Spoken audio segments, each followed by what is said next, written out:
Nous allons maintenant poursuivre avec l'opposition officielle. Monsieur le député de Saint-Jean pour 9 minutes 30 secondes. Merci, Monsieur le Président. Merci à vous d'être présente aujourd'hui.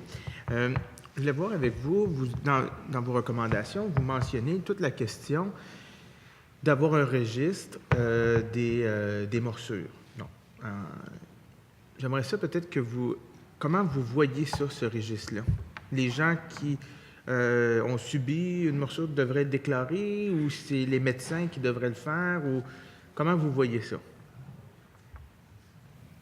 Mais nous croyons qu'il devrait y avoir une obligation de dénonciation de morsure avec des critères très spécifiques. Donc, pas juste encore le race, mais toutes des choses qu'on sait qui peuvent amener à mieux comprendre les morsures canines parce qu'on a très peu d'informations ici au Québec. Donc, la relation avec la victime et le chien, si le chien avait une historique d'agression, si le chien avait déjà mordu, s'il y a des informations, si le chien était maltraité, la façon que le chien était gardé. Pour nous, ces informations devraient venir à un registre central à la province de Québec, idéalement le ministère de la Sécurité publique, pour avoir des vraies données, parce qu'un des problèmes, c'est qu'il y a un grand manque de données, puis c'est la même situation un peu en Ontario, pour déterminer quels sont les vrais enjeux, puis est-ce que les mesures qu'on a mises en place a fonctionné. Donc, pour nous, les médecins, certainement, les policiers, les vétérinaires, encore, il y a une question de leur inquiétude d'être obligés de faire ceci avec leur clientèle.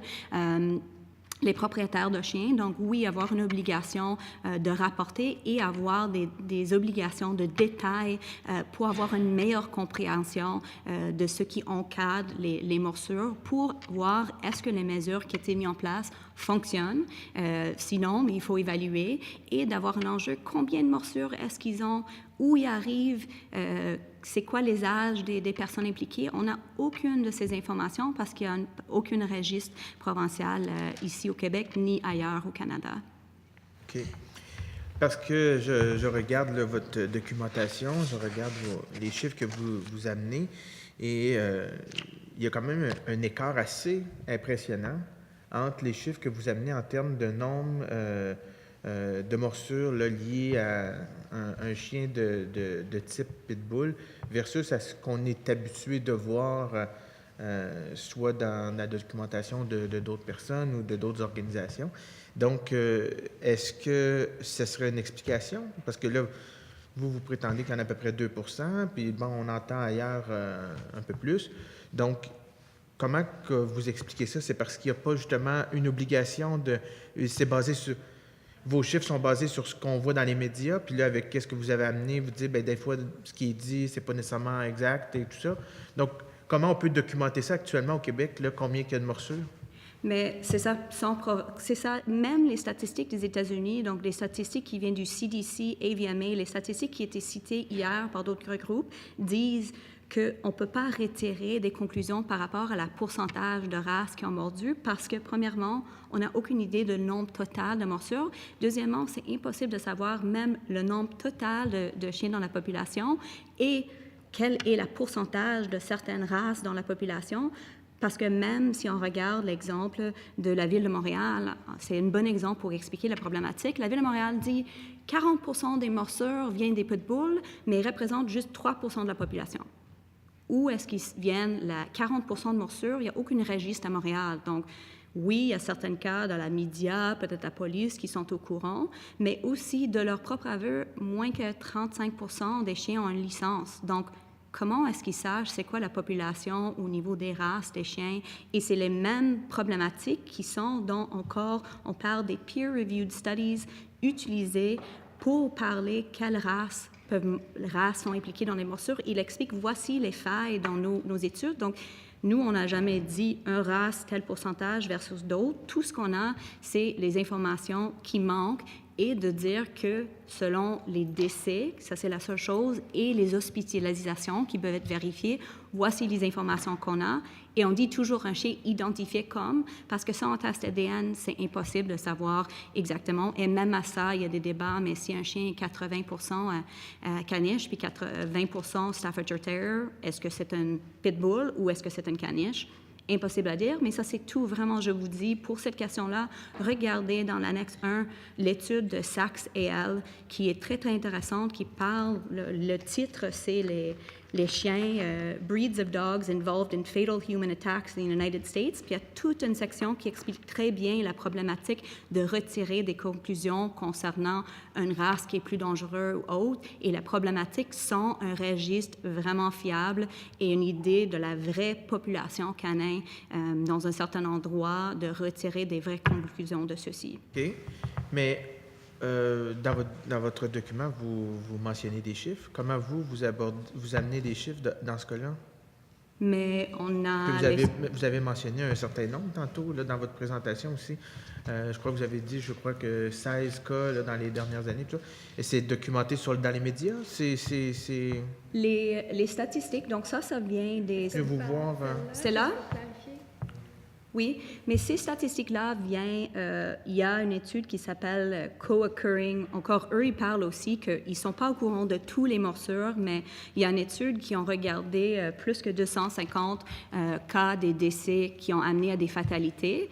Puis ça, c'est les informations qui viennent de ceux qu'ils ont étudiés. Donc, ils parlent quand même de savoir si un chien est non stérilisé, c'est objectif. Le problème à la base, au niveau de la race, c'est l'identification visuelle, le fait qu'il y a beaucoup de chiens qui sont mixtes de 20 différents types et qu'on n'a aucune idée de la population. Ça, c'est pas basé, c'est quoi la population en général des chiens.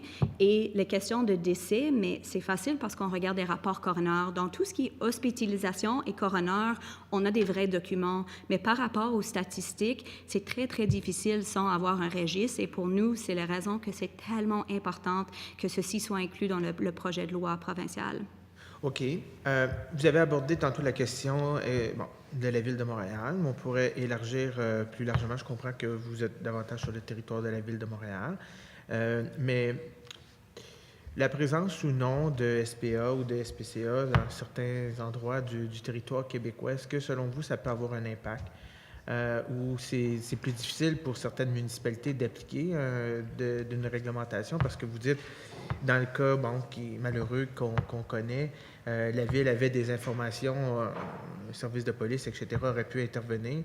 Dans une petite municipalité ou dans des villes moins grandes que Montréal, où les ressources sont peut-être moins présentes, puis qu'il n'y a pas, à part le service de police, d'organisme qui peut assurer un certain contrôle des chiens ou des animaux domestiques, etc. Est-ce que, selon vous, ça peut avoir un impact? C'est une question un peu difficile à répondre dans le sens que nous, par exemple, à Montréal, c'est pas nous qui fait l'application du réglementation municipale. On donne, c'est nous qui va accueillir. Mais je parle en termes, entre autres, de prévention ou d'accompagnement ou il y a une certaine surveillance quand même qui peut se faire là quand on est informé qu'il y a un chien qui peut être dangereux, puis tout ça. Vous avez une certaine expertise quand même là. Certainement. Donc vous intervenez là. Je pense dans les plus petites encore, et je pense que la Fédération des municipalités québécoises a parlé hier, c'est quand même important pour nous qu'il y a quand même une loi provinciale et il faut avoir des ressources à certains moments, que ce soit des ressources humaines ou peut-être financières pour accompagner ces personnes-là. Si on parle des mesures plus à long terme, oui, l'éducation, etc., mettre l'argent sur ces programmes-là, mais si on parle d'une façon à court terme, il y a quand même des façons, il y a une obligation pour chaque municipalité d'avoir ce qu'on appelle un dog catcher, mais quand même de faire des formations basées, et on est toujours ouverte de faire des formations côté juridique, côté pratique. On le fait même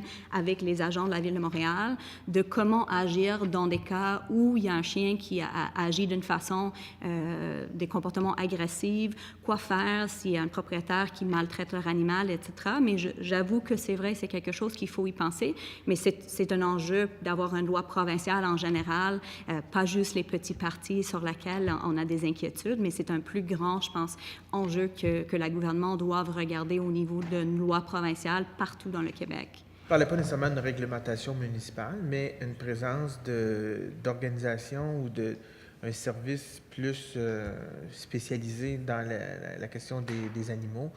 C'est pas toutes les municipalités ou les villes du Québec qui ont cette présence-là. Ça peut avoir peut-être un impact, mais on aura d'autres occasions. Je pense que je n'ai plus de temps. Merci. Désolé.